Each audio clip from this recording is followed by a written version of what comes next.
Substance X.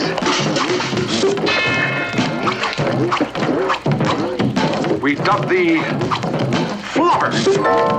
I have no real defense for my actions, other than I had no control over what I said or did as Buddy Lowe.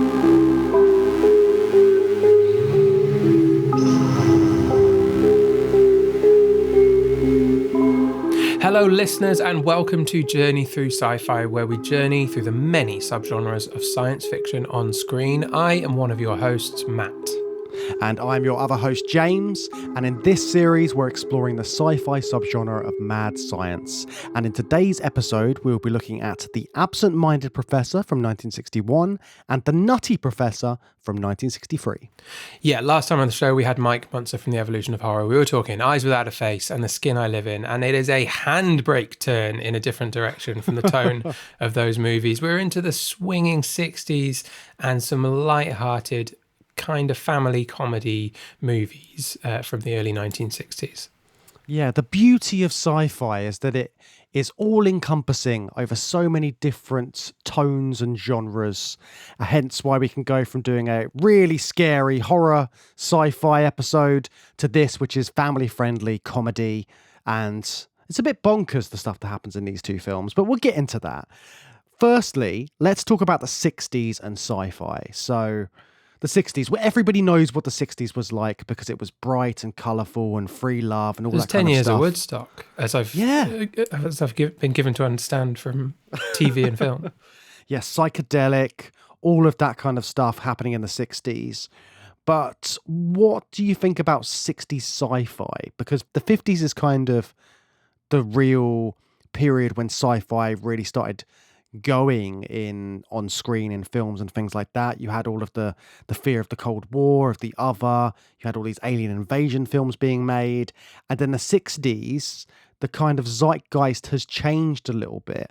And it's more getting into the societal differences between the young and the old. You've got stuff like that happening. It's a bit Brave New World in some of these stories. Are there any 60s sci-fi that you remember? Not because you were from the 60s, but any that you recall when you think about 60s sci-fi? No, yeah, exactly. I wasn't alive in either of these decades, the 50s or 60s. But yeah, I view the sort of popular idea of the 1950s and 60s in sci-fi cinemas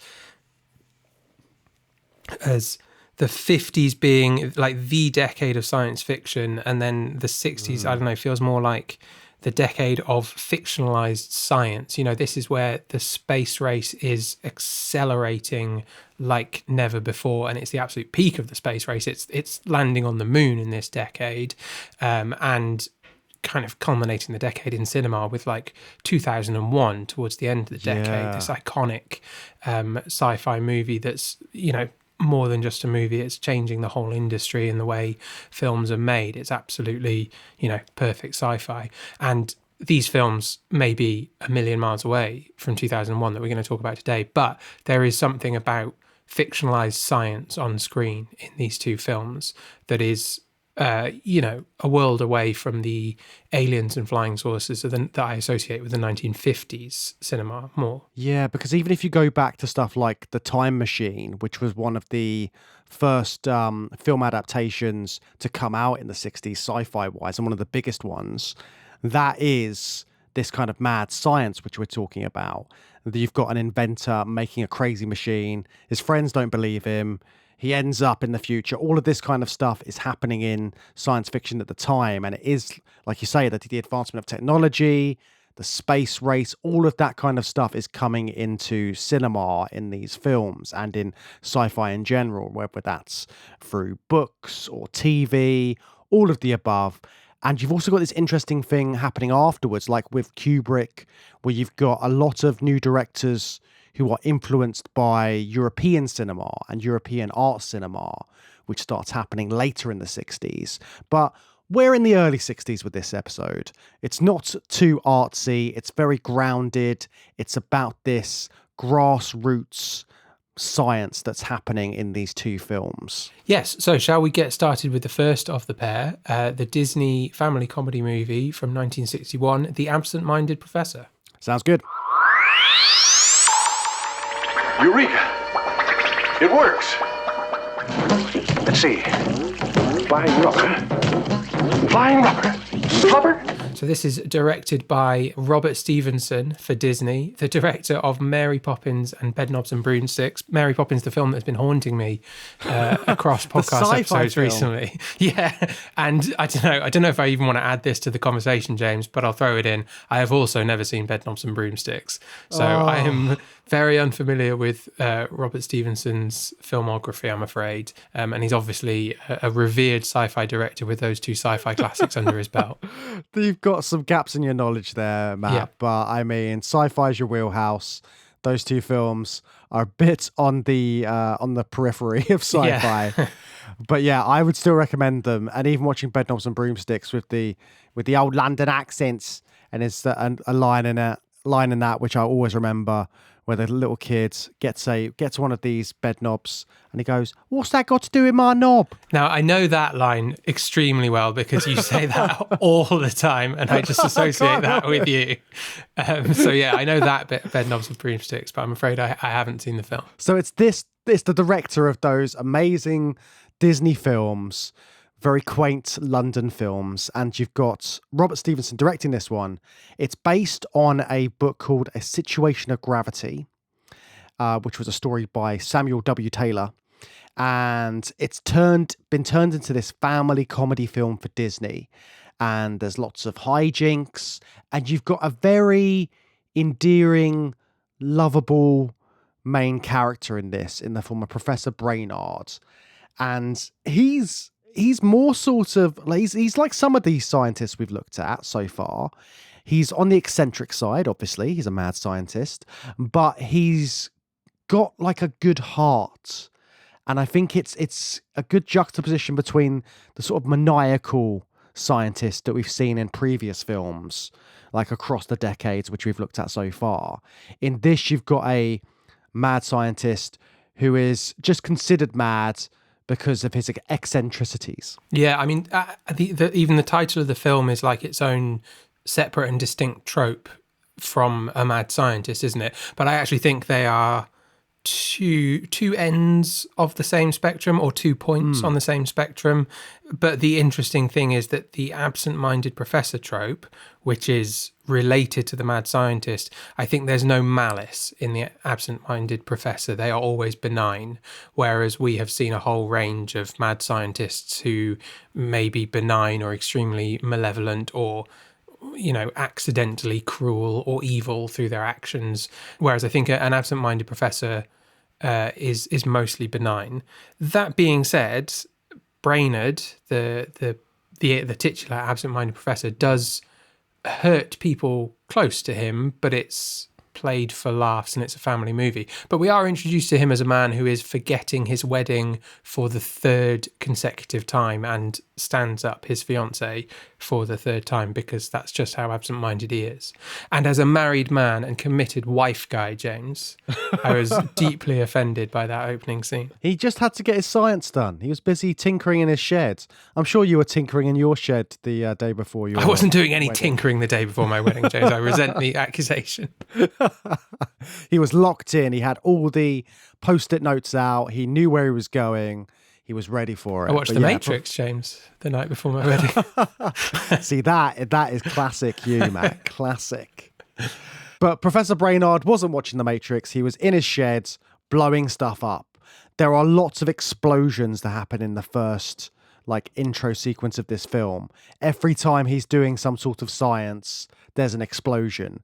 And that's become such a trope as well, hasn't it? That whenever you've got a crazy scientist tinkering away, making some sort of experiment, everything explodes. And that happens in this, it happens in The Nutty Professor. But I think this is probably one of the earliest examples of that. And Professor Brainard as well, he's kind of the prototype, the inspiration for a lot of other professors, scientists that we see in later sci-fi films, probably more well-known ones. Yeah, definitely. Doc Brown is the main one, isn't he? Yeah. That kind of leaps out of the screen. But he's not. Brainard is not the same type of person as Doc Brown. He's not wacky in his eccentricity. He's not that outgoing. He's quite a reserved, calm kind of guy. But there's something about all the explosions, all the experiments going wrong, and also in particular the production design of Brainard's home lab. He's got a beautiful lab in his shed that he blows up right at the start of the film, but the design of it's brilliant and really looks like Emmett Brown's home, just having all of the stuff just taking over the living space and all that craziness of his experiments kind of crowding the space like that. It really reminded me of that. I think it was the fact that he had a dog as well for me. Yes, yeah, that too, yeah. I was like, yeah, it's exactly the same as Doc Brown in terms of the setup and all of that kind of stuff.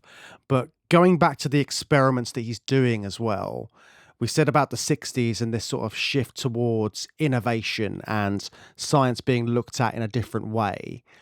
I think it's quite interesting the way that all these explosions keep happening and there's something clearly very dangerous that he's doing, but it is played for laughs, isn't it? It's just like, oh, Professor Brainard's done another crazy experiment and he's just blown up the lab at the school or at his home, and it's not threatening, which is such a shift in the way that science is looked at in this. Yeah.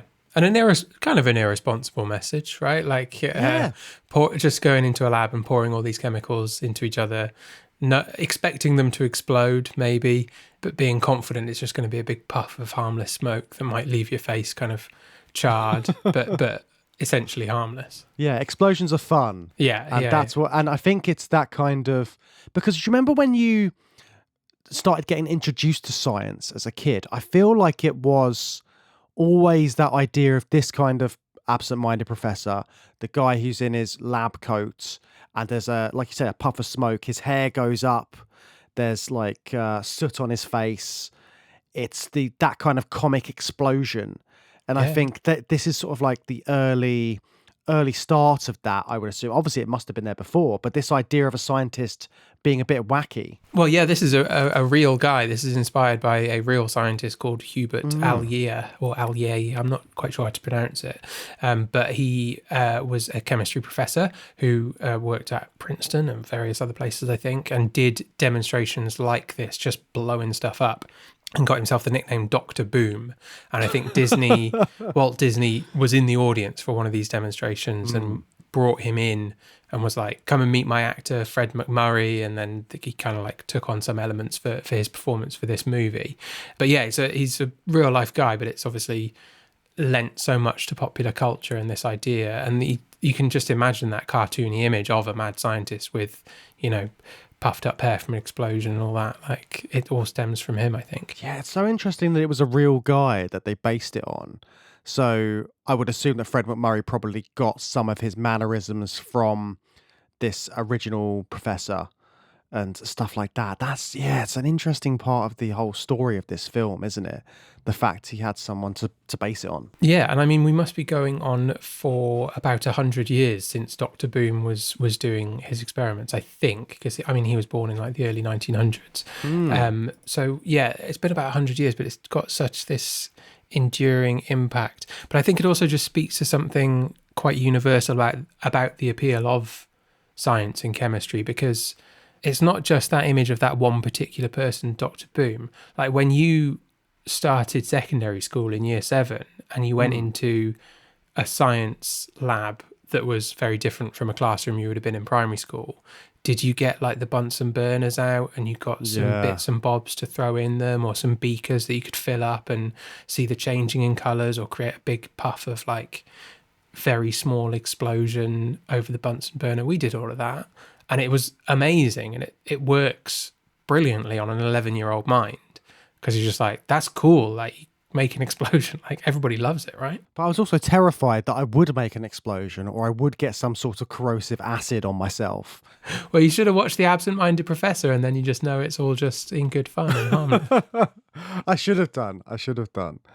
But Fred McMurray's performance he's like the quintessential American dad. He's got one of yeah. those kind of fatherly faces, hasn't he? He does, And I yeah, think that's fair. A good square jaw on him. good square jaw. He's very but he's very warm as well. I don't know what it is. It's something about the performance. It all seems, it's very wholesome. Like, even though he keeps messing everything up, I know it's a Disney film, so it has to be wholesome, but it's his performance which I think really brings that out and makes the humor less like cutting in some of the things, because some of the stuff he's doing is like a little bit threatening. He's like he's in a car and he's bashing the car and attacking people and things like that, and he's sabotaging someone so they can't stop jumping. Again, ridiculous. But yeah, it has like another side to it, but it's all warm and fun. Yeah, I mean, you're right. Like you say, it's a Disney film. It has to be wholesome, but it is almost performatively wholesome throughout, isn't it? There's something here about Disney movies being the vehicle for how America views itself, right? We've got this guy who is, like you say, this nice, friendly, warm, outgoing guy that everybody likes, but he's also able to kind of harness science to achieve incredible things and increase his position and then strengthen America's position in the world, possibly. That's all hinted at towards the end of the film, and the interest from the military throughout. So he's kind of like just winning the day by harnessing the power of science, which for a space age, space race era movie, I think is quite important, that it's this wholesome campus life, American atomic family kind of feeling to it. It's even the college itself, because the sort of homegrown American Pie kind of feel to it. Yeah. With the college, like Medfield College, which gets used in other films after this by Disney. So it gets used in the sequel for this film, The Son of Flubber, and it also gets used for the computer wore tennis shoes. So it becomes like an ongoing place that gets used in these Disney films in like subtle little spin-off ways. But there's something about college life, campus life. You've got a crazy professor you're working with, and he's your science teacher, but actually he's moonlighting and he's doing something that could change the course of history, this technology that he's making in his sheds. And that's where Flubber comes in, flying rubber. Yeah. We all know it, but we know it from Robin Williams, don't we? Yeah, we do. You and I, our age, certainly, because they made a movie with that name, right? Yeah. But it's been a long time since I've seen Flubber, but I do remember not understanding how Flubber worked in the movie Flubber, whereas I was quite surprised that it is quite well explained in this film. It's obviously like mumbo jumbo, techno babble. Some of it, although some of it sounds quite convincing, to be fair. But I was fully on board with what Brainerd was doing. I was like, yeah, I get it. It somehow, defies the laws of physics, I guess, but it's it's getting more energy out than it's putting in. That's essential. And if you blast it with radiation as well, it will kind of like repel like a magnet. That's how the flying car works. All of it makes sense, and it's all fairly well explained. Certainly Flubber seems to be able to do anything that's needed from it, for the plot. But at each point, it is quite well explained. And it just felt very sci-fi, didn't it? Like they were making efforts to like explain how everything worked, even to the point of a flying car. But it's the way that they use the Flubber as well. Like the fact that they've got the flying car, that's the Back to the Future side of it, where you've got the flying car made by Flubber. But then you've also got all of the crazy antics that happen because of the Flubber. Like the basketball game, the infamous basketball game in this film. And just the idea that Flubber is just something which can make you jump really high. Just the sort of dual uses of it as well. And I think, is that before he's really figured out that it can make the car fly, or does he make the car fly straight away? I can't remember which order it goes in. Oh, good question. Does he drive his flying car to the football game to do that? I think he might do, yeah. I think the flying cars are a going concern pretty much throughout the movie. And yeah, that's a bit of a diversion, isn't it? That kind of adds nothing to the plot, the basketball game. It's very much like a special effects kind of showpiece, isn't it? But it's good fun. I guess that's where you get into like contradictory sci-fi elements, right? Because in the one scene, he sets the guy bouncing and he physically cannot stop bouncing. Whereas the basketball team have no problems just bouncing the exact right amount they need to bounce. So it doesn't quite track, I suppose, does it? Yeah, the physics of it is obviously off a bit. I mean, it's pseudoscience, isn't it? Yeah.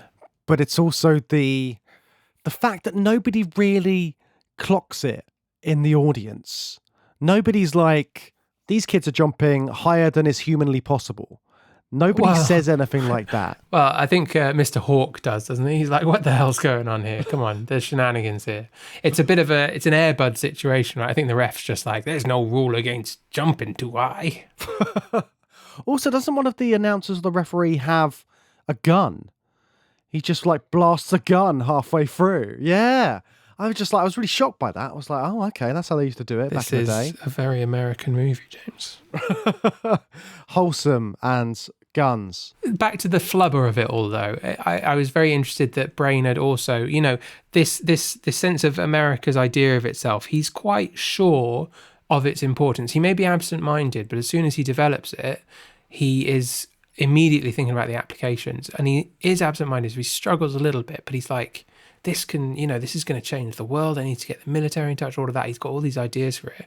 Do you think Brainerd is the man for the job here, the man for the occasion of the discovery and invention of flubber?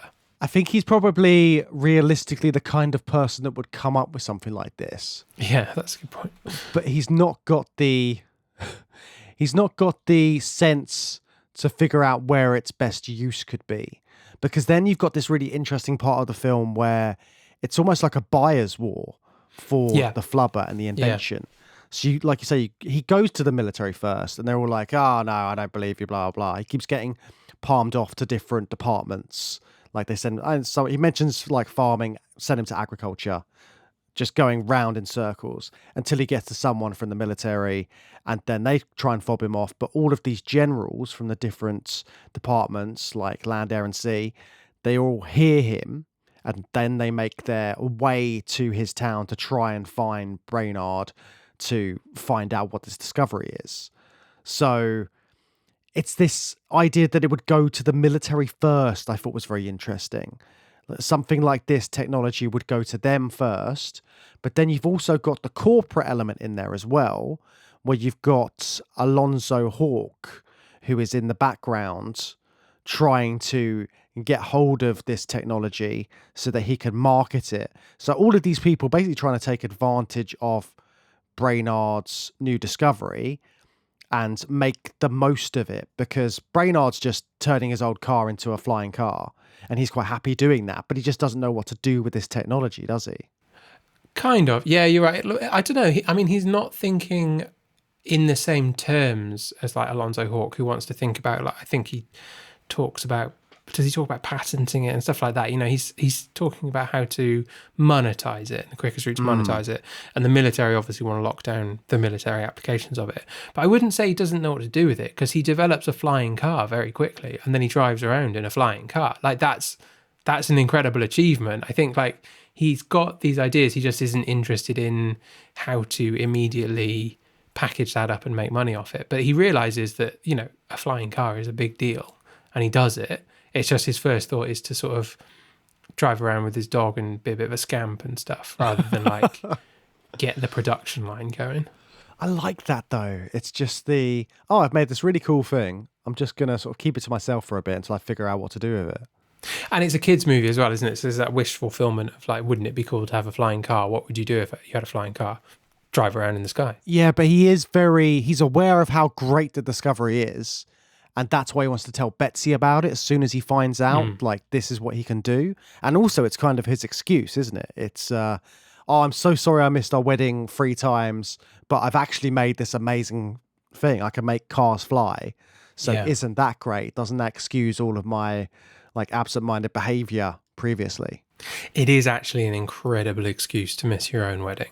I think anybody would get out of hot water if they could show up the next day saying, like, I'm sorry I didn't show up at the altar. I was inventing the flying car. Yeah, I think it's a legit excuse, isn't it? Yeah. But this is the 3rd time, so what did he have up his sleeve the last 2 times? He's probably just been working on it that long. 3rd time lucky with the flying car, not with the wedding. Yeah, very much so. But going back to Alonzo Hawk as well, he's like the antagonist, isn't he? He's trying to hijack the car. He's trying to sell it on. He's got his goons. His son becomes a bit of a goon for him as well. And it's this kind of old school kind of 50s gangster kind of thing going on because he's got his henchmen, particularly the henchmen. Yeah, because they're very much like, hey, what do you like? It's just so trope like. It's so stereotypical of that kind of period, isn't it? Yeah. How do you feel Alonzo Hawke sits in the kind of great pantheon of Disney villains and antagonists? I feel like we've seen a lot of characters like him just in Disney. There's always someone who's trying to take advantage and trying to sell stuff and get all of the credit for someone else's invention. Yeah. Which, I mean, happens in real business. But it's so archetypal, isn't it? It's just, you see it again and again. There's always someone but it's like, it's fun to see Brainard overcome it. And when he's fighting those henchmen, when he's trying to get back the car, just all of those sort of like funny comedic moments when he's trying to get them to bash through the gate. It's all kind of slapstick, isn't it? It's slapstick comedy. It's a bit sort of Charlie Chaplin. It's a bit like that. I've got to say the film was testing my patience with that fight scene with the goons. Just because, I said like the Flubber can sort of do whatever the plot needs it to do. I was really just like it was testing my patience, this idea of like, well, what have we done? We've done bouncing around. So we've got basketball scene, we've got a flying car. Like, how would you win a fight utilizing Flubber in a family-friendly way as well? So it's not like, I don't know, coat your fists in Flubber and pound the shit out of them, and it's like really painful for them or whatever, because we can't show that in a Disney family movie. So it's just sort of like bouncing out of the way until they continually jump headfirst into a door. I mean, they can't do it in the 60s. I don't know if they do it in the remake, but maybe we'll revisit the remake later on in the series to find out if that's actually what happens. Wait. How would you utilize Flubber in a fight then, given the properties of Flubber? Oh, if I coated myself in Flubber, yeah, then nobody could hurt me because they'd just bounce off, surely. Yeah, he should have. That's quite a good one. He should have done that. Some sort of Flubber shielding makes sense. I mean, the thought that I had was it's not so much like a fight with Flubber, but you could develop a hell of a like Saw style trap if you could shut someone in a room with just like 2 or 3 balls of Flubber and just like throw them quickly before you shut the door, and they're all just pinging around, steadily accelerating in speed and just like pinging the person in the room. That would be good. That's what happens in The Son of Flubber, from what I gather. Yeah, it's exactly that. No, I don't know. But that would be a film I would watch. Flubber used in a Saw scenario. Yeah, that'd be amazing. Just a like Saw trap with all the little purple Flubber balls ping-ponging around the room. So they were purple? Yeah, purple. See, I watched a black and white version of this. And oh, did you? From what I understood, it was one of the few post-40s black and white films that Disney put out. So I don't know. Did you watch a colour version then? Mine was gloriously colourised, and I was very surprised to see the Flubber as a bright purple colour rather than the bright green that I'm familiar with from the remake. Interesting. I had no idea that they'd... Is that like a proper colourised version, like a Disney-endorsed one, or was it one that you found on the internet? Well, I can't possibly reveal my sources, but I do think it was an officially colorized version. It was not like there's a lot of kind of awful like using AI to like colorize things, colorize all black and white. It was not like that. It very much felt like an official release, and it looked great. So I'm quite surprised because it's a really colourful movie, the version I saw. And also, what does Flubber look like in the black and white one? Just grey blobs. It's just like black goo. That's not good. Yeah. That's so interesting. I had no idea it was purple Wow, that's changed my entire viewpoint of the film. But did it feel more 60s because it was cut in colour? Like those bright colours of like science as well, because they've always got like crazy colours in the test tubes and things like that, and like 60s aesthetics is all full of like colourful stuff. So Was there a lot more of that in there? That's what I'm talking about. When I talk about how good the production design was of his shed, I mean, the colour's really important to that. I don't know. I can't imagine it looking as good in black and white, to be honest, now that I've seen it that way. I mean, it looked good, but what colours was the shed? Did it have like psychedelic patterns? Not psychedelic, but, it was colourful. It was just a colourful mad scientist's lab, as it should be. Interesting. I think I'm going to have to watch the colorized version at some point now, just so I can see the purple flubber. Yeah, it's a must-see. You've got to check out the purple flubber. It feels weird if you're familiar with the Robin Williams version, but yeah, you should check it out. Well, whilst Brainard was in his shed making that purple flubber, he did, like you said, he missed out on his wedding 3 times. But Betsy, throughout, bless her, she's still like there for him at the end of the film. Like they get back together, he redeems himself, and you've got the classic sort of love triangle thing going on as well, where you've got this other professor who is really good with his words, and he's really poetic, and he's a bit smarmy, and he's always in the sort of corner trying to woo Betsy in the meantime, whilst Brainard is just a bit more honest and warm, and all those sort of like great American qualities that they're kind of trying to like encapsulate in his character. How did you feel about their relationship though, Brainard and Betsy in particular? Because it's a bit tense throughout the film. Yeah, it's a bit tense. I mean, she has every right to sort of kick him to the curb. And I do, on the one hand, I did quite like the fact that Betsy does kick him to the curb and does like sort of tell him, that's enough of your shit, and she won't hear him out, and then he's got to flap around trying to explain the flying car and Flubber and all of that, and she doesn't want to hear it. But then on the other hand, like the kind of counterpoint of that dynamic is that she, by kicking him to the curb, she's just going to go and marry this other guy. It's just this idea that like, well, you're a single woman, so you've got to marry one of these 2 men who's interested in you, even though you clearly don't like one of them and don't want to marry him. That felt really dated and just, it just obviously aged really badly. And it kind of weighed against this idea that Betsy was standing up for herself a bit. What did you think of their ongoing spats and where they end up, I suppose, as well? Yeah, I mean, they obviously love each other, don't they? But it's does Brainard really like win her back? He just goes, hey, look, I've got a flying car. No, he doesn't win her back. He just gets forgiven, like. Yeah, it's more that, isn't it? Yeah, he had a good excuse rather than he gives her a reason to stay with. Yeah, he was like, well, like you said earlier, he was making a flying car. Yes, but it is a hell of an excuse. Yeah, I mean, you've got to give him that. But he ends up finally marrying Betsy at the end, so they get their happy ending. They sell the flying car to the military, maybe. I don't know. The flying car's going to become a thing. He goes they fly off to see the president. They park up in the White House. He signs like a big government contract, I suppose, doesn't he? He gets it where he wants it to be, which is in kind of presumably civilian governmental research hands, so it can be used for, what he perceives to be the right reasons. I think he doesn't necessarily want it to go to the military. It obviously absolutely will go to the military if you're signing it over to the government, but, it's got that kind of broad research capacity because he's given it there, and you've got to assume he's getting a big chunk of change off that as well, right? Yeah. Oh, 100%. And this film did like phenomenally well back in 61. It was like a huge hit. It was just the sort of perfect Disney formula for the time. I think there was some sort of toy which was made called Flubber off of the back of this.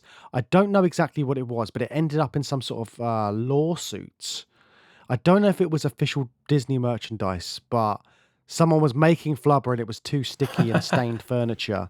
So they had to like recall it because it wasn't practical. Do you know if this is still a thing for children, the concept of a goop? Like, what was it called when we were kids? It came in an egg and it was green and you could like print newspaper off it. And I think it was also bouncy if you put it into a ball. Oh, yeah, I know exactly what you mean. Yeah. Now it's all like slime. Slime, yeah. Slime is the more modern equivalent, isn't it? Kids love some goop to play with, yeah. Yeah, anything like that. It's fun and colourful, apparently. Yeah, so it doesn't surprise me that they've been trying since the early 60s to just develop some marketable goop to sell to kids. That specific when you're talking about that you could get in the eggs, though, I really remember that quite vividly. It's silly putty, isn't it? Silly putty. Oh, Can't believe yeah. you can remember that. Silly putty. That's the closest we've got to Flubber in the modern age. Yeah, that was definitely the Flubber of our day. Yeah. Oh, I want to get some silly putty now. You have to settle for slime. All we've got is slime. I'll tell you a slime that we may have to settle for, James. It's the slimy alter ego of the titular Nutty Professor from our next film from 1963. Shall we move on to talking about Jerry Lewis's The Nutty Professor?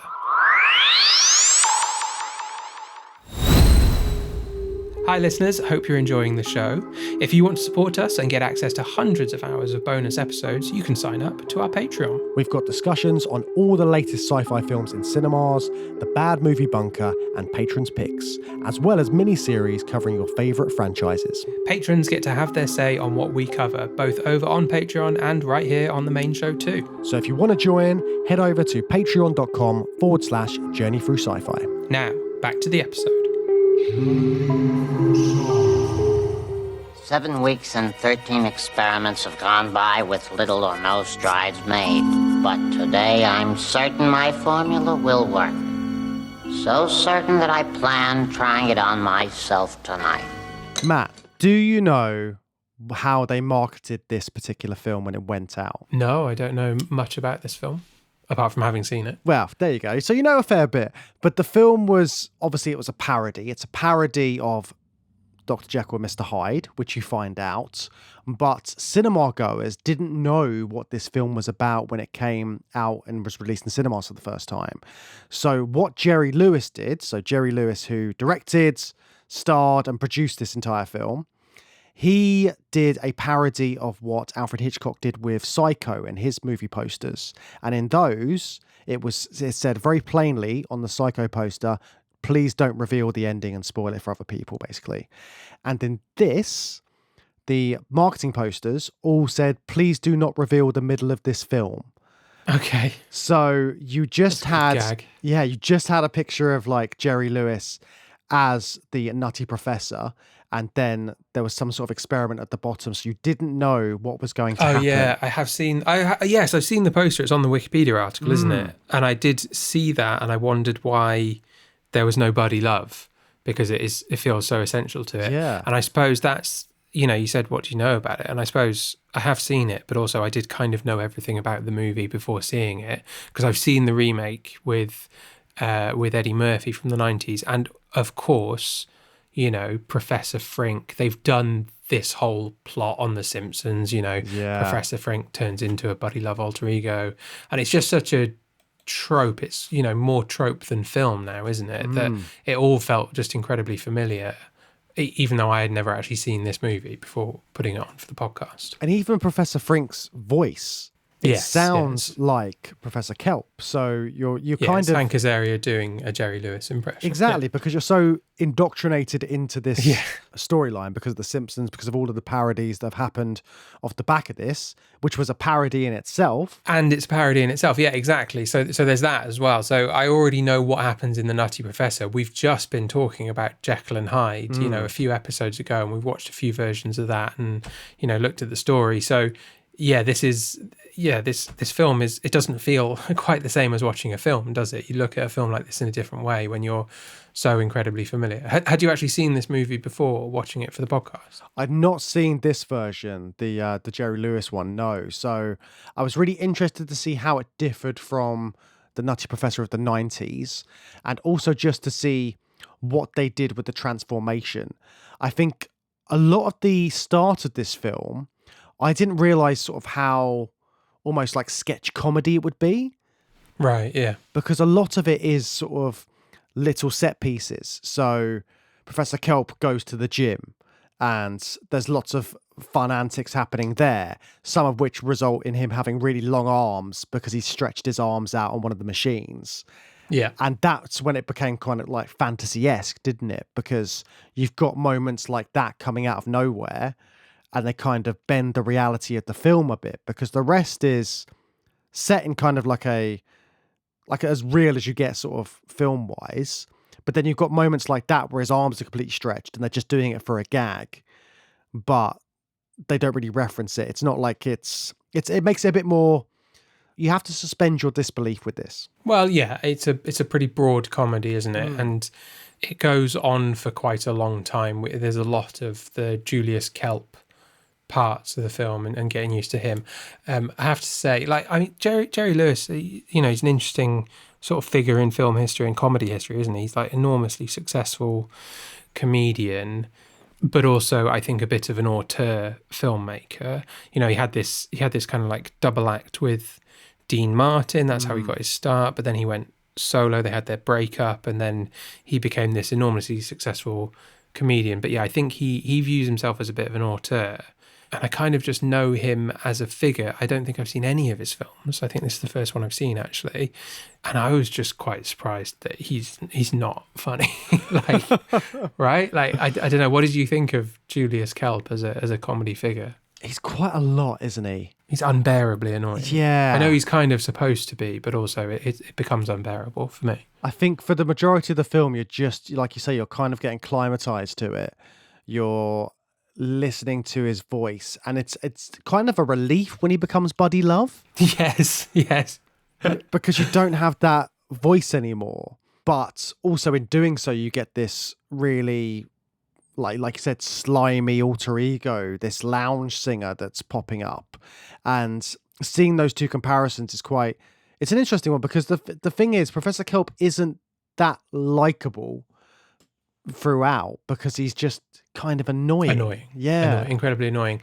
And also my sort of vague osmosis understanding of the plot was that he went from a nerd to like a charming guy. I didn't expect Buddy Love to be also incredibly unlikable. Like, the two sides of Kelp are both very unlikable. I think that's the point of the movie, isn't it? Is finding the balance between those two. But there isn't really a nice guy between them. Or I suppose the exact middle point of his personality is supposed to be the likable version of this man. But we don't actually see that, really. He doesn't kind of reconcile those two things into one personality. We've just got these two unpleasant ends of him. Yeah, they're both flawed characters, but Kelp is doing this experiment to himself in order to not get bullied.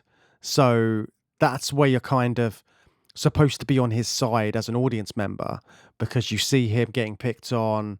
He's smaller, he's slighter than these big sort of basketball players, football players that turn up and stick him into a cupboard, all of this kind of stuff. But then he goes kind of the opposite side of things and becomes a bully himself when he becomes Buddy Love. Yeah, it took that just took me by surprise. That scene, the first appearance of Buddy Love, within minutes of seeing him, he's like shoving a guy up against the wall and punching him. Yeah. And the guy like came at him a little bit aggressively, but he escalates the situation. And I was just very surprised, because I don't know, my understanding of the plot was that like he was developing this formula to become the better version of himself, not just become a bully so that he won't be bullied, but that is effectively what he achieves, isn't it? I think you're right, because if you go back to the 60s and you look at the films which were really striking a chord with teen audiences, it's stuff like Rebel Without a Cause, The Wild One from 1953, all of this kind of counterculture that's happening in America with young people. It's this shift in dynamics between the young and the old, and the sort of idea of masculinity at this point is still like the tough guy who's gonna beat the crap out of someone. So it's got those elements in there as well. Yeah, I think there is an element of that, and how it's dated, and that's how we view it. But also, Stella doesn't like Buddy. She's attracted to him, but she explicitly says how like I'm just not into the kind of guy he is. She kind of acknowledges that she finds it attractive, but she does not want to be with a man like Buddy by the end of the movie. She wants to be with a guy like Kelp, but Kelp's kind of buried underneath all of that as well, because you don't even really see Kelp being this kind of loving personality. There's not much that makes him a likable character at the start, other than he just gets picked on and he's like a bit whiny about stuff. I don't know if that's just our perception looking at it from like a lens of today, but he's not really like doing any sort of save the cat stuff, is he? Yeah, and he's on this kind of personal journey of improving himself, but he just fails at it. He's not willing to put the work in physically in the gym, for example, and looking for a shortcut to not being physically bullied, I suppose. So it doesn't quite feel like this journey of scientific discovery, does it? But then he comes up with this concoction that will save the day for him. And you've got the amazing transformation scene again. The one we always come back to a transformation scene in Mad Science somewhere down the line, some way And or other. certainly in a Jekyll and Hyde story. Yeah, exactly. Yeah. What did you think about that moment when Kelp actually turned into Buddy Love for the first time? Because they play it like it's going to be a Dr. Jekyll, Mr. Hyde thing. But then because it's a parody, they flip it on his head by making him like a handsome guy in like a colourful suit. What did you think about the build up towards that? I was surprised by how good it was, because I kind of spent like the first half of the movie just being annoyed by this Jerry Lewis character that I didn't find funny or endearing. And then out of nowhere, there's this brilliant sci-fi, dark gothic transformation sequence, with some nice camera work as well, where it's up high and then coming down low, and just absolutely trashing his lab. Speaking of like colourful mad scientist labs, he's got a brilliant one. There's just paint everywhere, isn't there? He's just rolling around in coloured paint on the floor. There's lightning, close-ups, screeching black cats, and blue skin, red skin, white skin, paint everywhere, and hairy arms scraping down the wall. I thought it was incredible. I just wasn't expecting it at all, and it kind of felt like it came out of nowhere. And then I kind of locked in with the film, and I enjoyed it a lot more once Buddy Love comes out, even though I didn't like Buddy Love, but that doesn't matter. It felt like there was a lot of setting stuff up at the beginning, which didn't really need to be there. Because like you say, as soon as the transformation happens and it starts getting going into the sort of the dual personalities of Professor Kelp and Buddy Love, that's when it hooked me a bit more as well. Because before that, it was kind of it's the sketch stuff, which was okay, but it wasn't really telling me anything about the character. It was just there for like gags. Yeah, it's setting stuff up, and also those comedy set pieces. And obviously Jerry Lewis is a comedian, and he really sees that as important.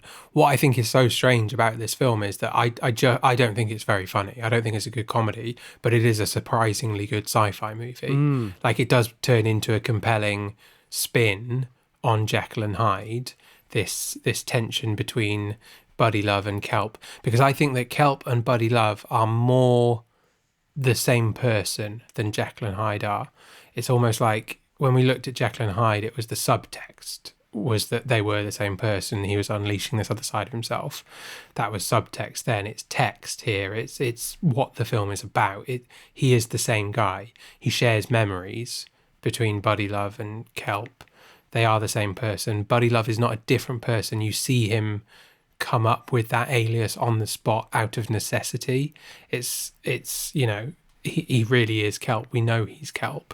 And then he's turning back into Kelp in real time, and we see the two kind of merging into one in scenes. And I think it's that idea that he's becoming more comfortable with being that character and sort of getting away with more, because he feels like, okay, I'm Buddy Love now. I can do things differently. I can sort of live out.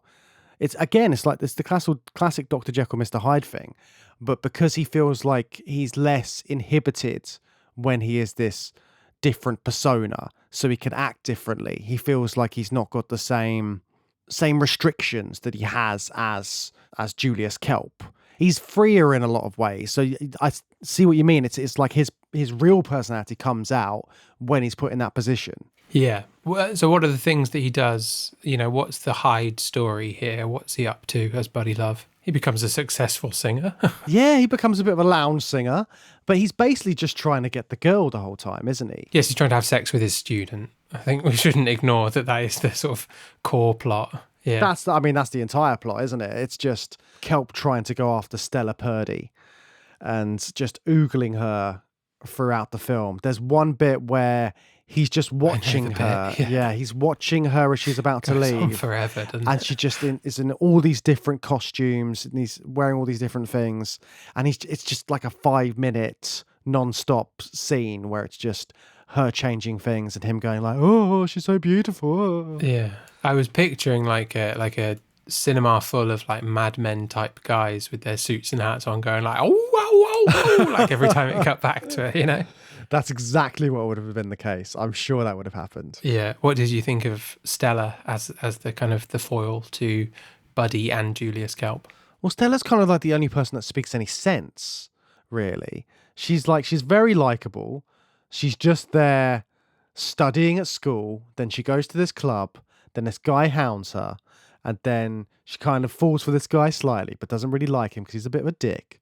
I don't know why she falls for him at the end, other than it's an incredibly sad moment when he's like, I didn't want to hurt anyone. I just wanted to be someone else, basically, is what Jerry Lewis is saying towards the end of the film. Yeah, again, that was another moment that really shocked me and took me by surprise that we had this amazing transformation sequence early in the film, and then the film ends with this just incredible speech about self-reflection and loving yourself. He's essentially saying, like, if you can't love yourself, how can you expect anyone else to?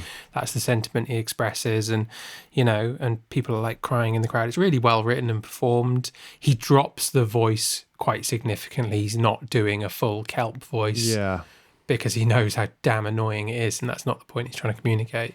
But that's not quite what wins her over, is it? She's already said that, like, she sees something in Buddy, but she doesn't like how abrasive and unpleasant he is. And if she could just see the kind of more sensitive man inside him, that's the kind of man she wants. And we know that more sensitive man inside him is Kelp. So that is what she wants. And then when she realizes it's the same man, I think what she hasn't realized is that Kelp is too far the other way, and that it's not just a case of she's going to get the man in the middle, but maybe that's supposed to be what we see at the end. Yeah, I was really surprised by how moving that was towards the end, like you say.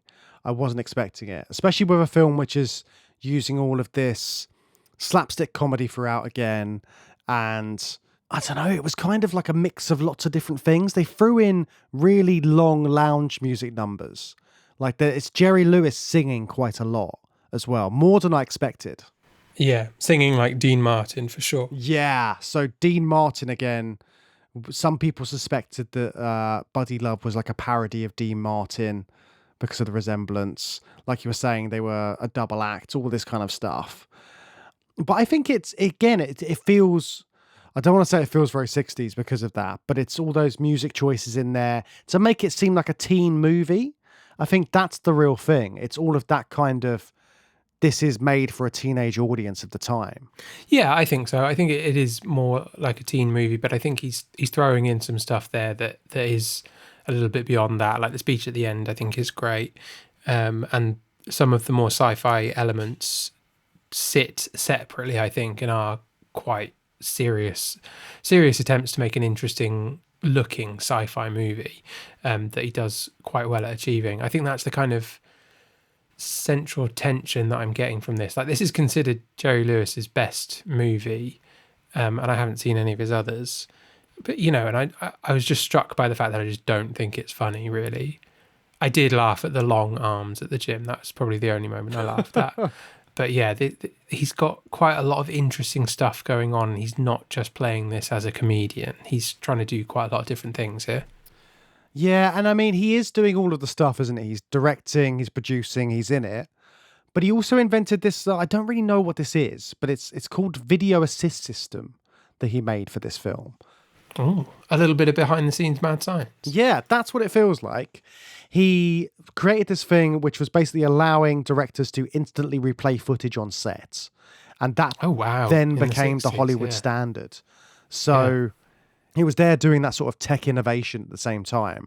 I don't really know what the video assist system was, but it sounds cool. Well, it's just the early equivalent of having a monitor that can instantly play back your video. But I think, shooting on film in the early 1960s, that's quite a technical achievement. And that's pretty amazing that he did that. That's a hell of a legacy, actually, setting aside all the movies he made in his comedy career. Yeah, I mean, having the sort of foresight to be like, we need something like this on set in order to make things easier, and so we can get the right tone. Because especially something like this, if the gag doesn't land, which I mean, it may not, but he wants to get it a certain way every time. So it's going back and just making different things, sort of like ad-libbing stuff. He was known for his ad-lib and sort of like his off-the-cuff stuff and improvising. So I think that made it a challenging film to make as well, because you've got like him trying to make constant gags. So having something like that in place as a director to look back and be like, okay, this is working. This works as a gag. Like if you're writing jokes and stuff, like going back and then making sure the material works with the audience and all that kind of stuff. He's just adding that into the filmmaking process. I think there's a good case to not be the director if you are a comedian, writer and performer. I think there is a good case that you need to work with a director who understands your humour and captures it. But, you know, he gets away with it, I suppose, and he develops this whole amazing system so that he can be more efficient at doing that. But yeah, I think it's a strong argument for finding a director that understands your humour. You know, like Reiner and Steve Martin. And the thing is, like this film, he is doing a new kind of version of Dr. Jekyll and Mr. Hyde, and we've looked at the modern retellings of those kind of early universal horror stories and those kind of things, the classic mad science, those stories. And in this, Jerry Lewis is doing something interesting with that initial story, and he is modernizing it. He's updating it for the 60s. So you've got a professor who is wanting to be a big tough guy. He wants to be one of those. He wants to be a crooner. He wants to get all the girls. He wants to be popular, but he's not. He's introverted. He's a science geek. And the way to switch that round is to let his alter ego out. And then that alter ego becomes this new character, and it's not this sort of the hideous Mr. Hyde that we've had in the initial story. So I think it's just quite interesting seeing Jerry Lewis doing something almost akin to what we've seen with like The Invisible Man and the remake of that with Blumhouse. But it's this early version of it. And even though it's a parody, even though it's comedy, I think just flipping this idea on its head slightly really makes this more noteworthy than perhaps it would have been if it was just a straight up comedy. That's what I mean, yeah. Like, I don't even mind that I don't find it funny. And I was really expecting to like have a laugh with this film because Jerry Lewis is so famous as a comedian. And then I was just pleasantly surprised to find a good sci-fi movie and like you say, an interesting take on the Jekyll and Hyde story. That flipping of the physicality of the Jekyll and Hyde characters as well. So it's kind of the opposite of what we would be used to. Although I don't find Lewis as Buddy Love like attractive. Like he's slimy in personality and he looks physically slimy. Like he's got a sheen to him, doesn't he? He looks slightly wet all of the time. But Stella seems to like it, so I've got to take that at face value. But yeah, no, I was just surprised that it was like a really good, enjoyable, interesting sci-fi movie and an interesting take through the lens of parody, creating an interesting take on the Jekyll and Hyde tale. And when we've looked at sort of these parody and these comedy sci-fis before, we've quite often said, okay, what would happen if they made it more serious and more of like that sci-fi setting? Do you think this premise would work if it wasn't comedy leaning? Well, yes, it would, but you just get Jekyll and Hyde, wouldn't you? Yeah. Yeah. So it wouldn't work. And we've already seen that, I suppose. Exactly. So it wouldn't even work with the sort of updated personalities and that kind of... You could, you turn it into some sort of more horror slanting film. But I think the fun in this is that it's a ridiculous premise and they're just leaning into that. But ridiculous premise aside, it's still enjoyable in the grand scheme of things. I mean, like you said, the comedy may not land. Looking at it with a modern lens, it might have been funnier back in the day, but comedy does age and these films do age. But I think what really stays is the thematic nature of this. And that's why Eddie Murphy was able to do his version of the Nutty Professor later on. And then that's got other things that it's dealing with as well in terms of body image and all of that kind of stuff. So it's just interesting looking at how both this and The Absent-Minded Professor showed those scientists in the 60s in a sort of more human way as well. Yeah, likable family comedy. Although I don't know, I think the Nutty Professor is a little bit more adult humor, but like you say, teen humor I think is the target audience here. But it makes them more likable that they're for a slightly younger audience. Yeah, something for the tweens and something for the kids. Very nice. Well, I think that about wraps us up for these two swinging 60s comedy Mad Science movies. If you want to hear more from us in our Mad Science series or any of our episodes, do subscribe to the podcast to hear more episodes.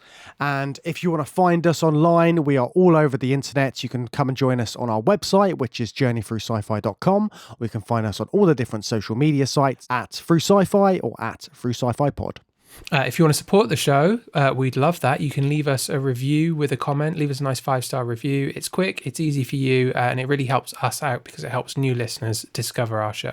And if you're looking for more content from the podcast, you can come and join us on Patreon as well. We have an abundance of episodes over there. We've got brave new movie reviews. We've got the bad movie bunker. We've got patrons pick. And if you come and join us over there, it's the patrons that really lead the content. Next time on the show, James, I want to have a real laugh. I want to have a real good laugh. I haven't really laughed my way through these comedy movies, especially The Nutty Professor. So shall we stick in the mad science comedy realm and watch another couple of comedy movies next time? That sounds like a plan to me. It's almost like we had it planned all along. We did indeed, mate. Right, shall we talk about Dr. Strangelove from 1964 and Young Frankenstein from 10 years later, 1974? A brilliant comedy movie there. That sounds like it's going to be a lot of fun. I'm very much looking forward to that next time on the podcast. Listeners, we will see you soon. Bye-bye.